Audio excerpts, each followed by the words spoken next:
All right, so let's dive into Solana airdrops today and to a lot of new projects that could be starting to enter the market. We'll be breaking down some of this good stuff for you guys. You don't want to miss it. My name is Paul Barron. Welcome back into Tech Path.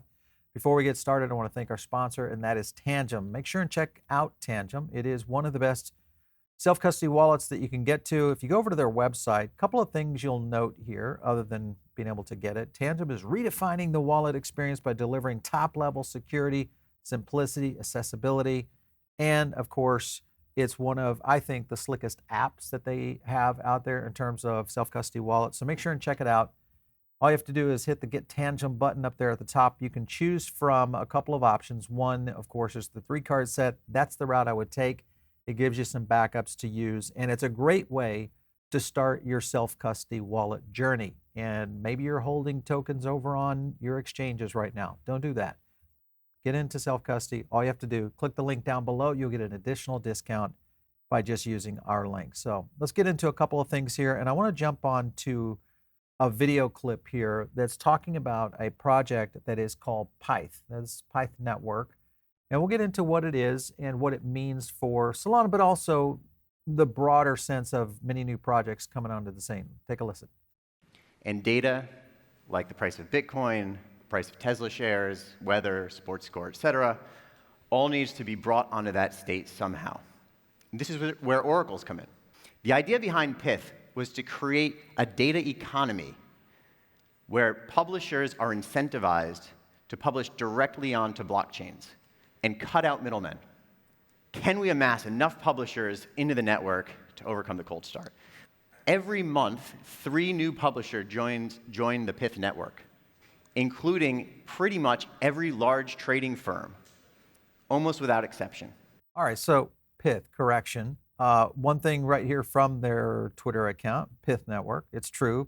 Pyth now powers 40 blockchains and secures 90% of the TVS, which is and on a third of them, almost 50% on half of them. So a couple of things. This is Sandeep. This, of course, is the main chat over at Polygon. He kind of shows here, says Chainlink is still the king, though, but Pyth also, for growth, looks super fast. So you can kind of see the lineup here of, potential competitors, maybe to Chainlink, and of course, Pyth right there on the front end of this. So this is going to be something, I think, as we start to look at the comparison between Chainlink and Pyth.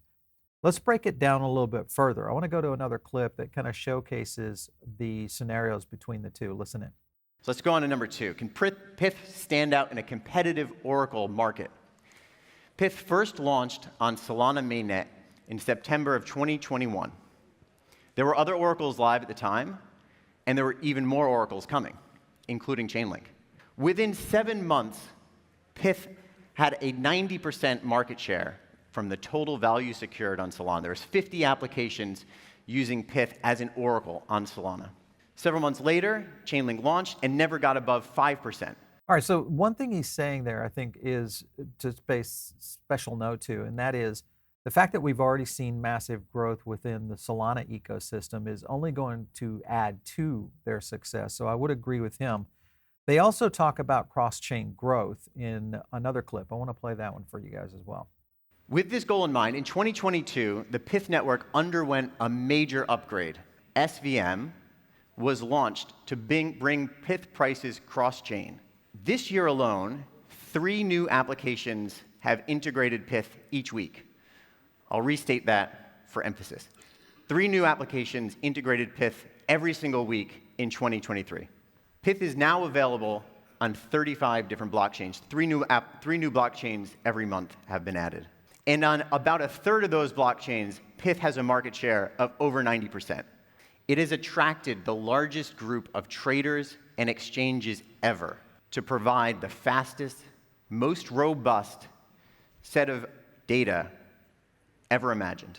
All right, so a big step toward this. If you guys follow their blog, just go to pyth.network and you can start to kind of follow along. This was a most recent post here and a couple of highlights I want to jump into. This is the largest cross-chain usage-oriented airdrop program we know of in Web3 and DeFi.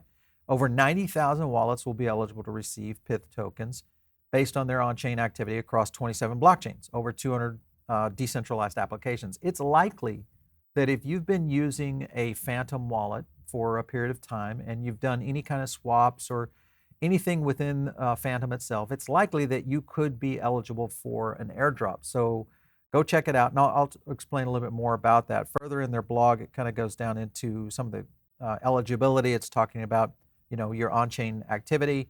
And then, of course, right here, readers can check their eligibility by using Airdrop Check web page.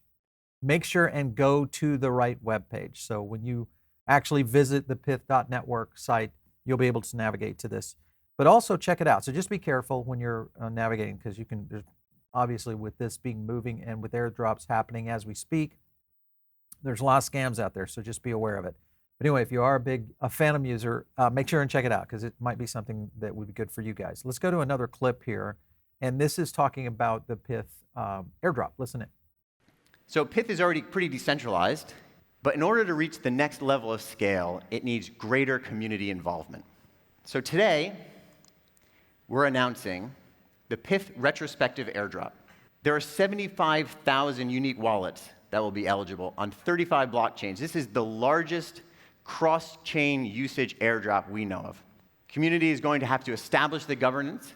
This is very important to get right because the application will be controlled by governance, a truly decentralized Oracle. So a big statement there, truly decentralized Oracle. If you guys also want to understand more about the Pyth Tokenomics, you can also check that out over on their website, which is again Pyth.network. But a couple of things I want to hit on here. One is in reference to the publisher rewards. And this, of course, right now, around 50 million of the 2.2 billion Pyth tokens now are unlocked, so less than 2%.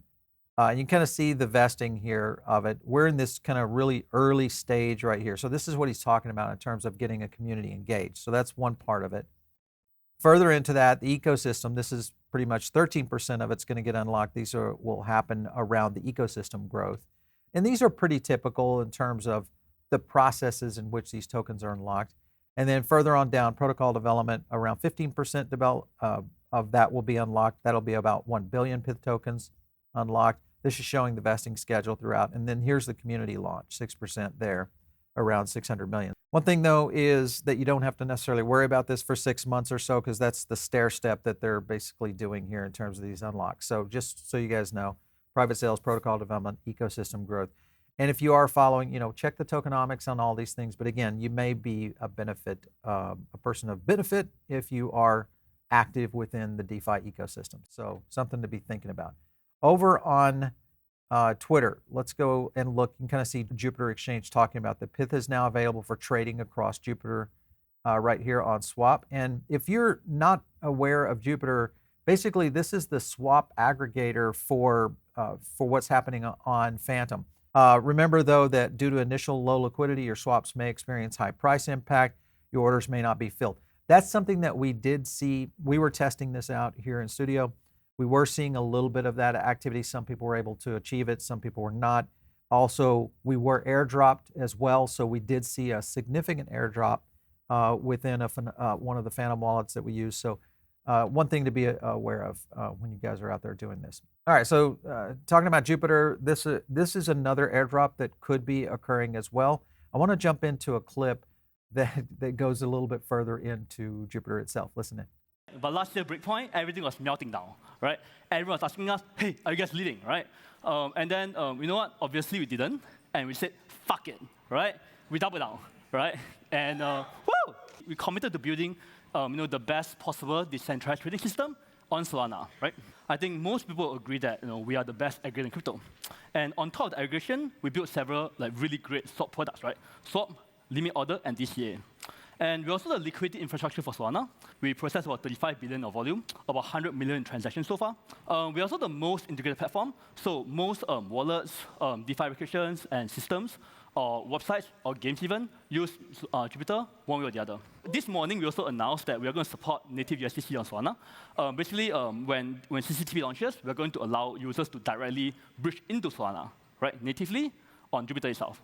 Liquidity, yeah! If the pie grows, then everyone gets pie, right? I get pie, you get pie, Tolly gets pie, my mom gets pie, right? Right? All right, so he's pretty excited about it. I think this is a term that we'll probably be talking about a little bit more, is more around Jupiter Exchange. Here's Jeremy Allaire This, of course, is CEO of Circle. I'm super impressed with Jupiter Exchange on Solana. Truly excellent UX. I'll show you that in a second, and features, an example of maturation in a range of infrastructure. So wallets, USDC on Solana, liquidity, availability, all cool. And also a benefit. The one thing that he mentioned a little bit about this is this right here, is that you've got the capacity to go in. Think of this with Uniswap as, but having the ability to do limit orders on it. So that's one thing that is there. You can also do dollar cost averaging, kind of a set it and forget it. You've got the bridge scenario that plays into this. So again, all these beneficial. All this is built into a lot of these exchanges out, or I should say platforms that are starting to use these swap exchanges like Jupiter. So that's another one to be on the watch out for. All right, so if you're using the Phantom wallet, obviously this is already built in, so you guys will probably get a chance to see it in action for sure. All right, here's Sol Bulletin kind of hitting on this as well. Breaking Jupiter Exchange surges in top 3 dexes for 24-hour volume in terms of trading. And look who's right there, Uniswap. And they're looking, could they end up being one of the majors on this next bull run, especially around a lot of these new projects? All right, a couple other things I want to hit on is the JUP Airdrop potential. Listen to what they had to say about that. So after swooning for 2 entire years, right, I'm really happy to share that JUP is now. Woo, come on, let's go. Let's go, let's go, let's go. And then components, 40% community growth, all forms of airdrop. Airdrop! So the community airdrop will be for current users and community of Jupiter.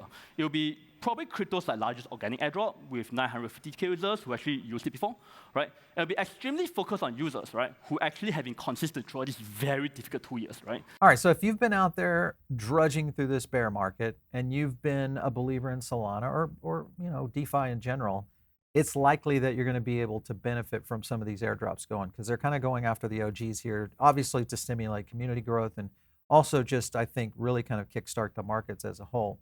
So definitely one to be on the watch out for. A couple points from this tweet right here that goes into a couple of scenarios. Next week, an official airdrop allocation site will be up for everyone to check their stats, allocation, all that's going to be available. Shows you a little bit about the JUP tokens, some of the basics that you guys can kind of follow along. What I would do is just get into understanding what these airdrops mean for the ecosystem. If you don't know what an airdrop is, and maybe it's your first time here on our channel, you're in for, I think, a treat. You're going to get a chance to learn a lot more around this new technology that is blockchain and decentralized finance that I think will blow your mind. Make sure and stick around, and of course, subscribe to the channel. Last up I want to hit on is this last tweet right here, and this is pretty cool. It's time to dive into airdrop farming on Solana's ecosystem. As it starts to gain some traction here, we're going to see a lot of this. And I think, you know, when you look at it, the guide to 20 tokenless protocols on Solana and now how to interact with them. If you want to follow what Axel's talking about, because he goes into all the different variations that are happening out there within these airdrops and a lot of these new projects that are starting to really kind of come to life.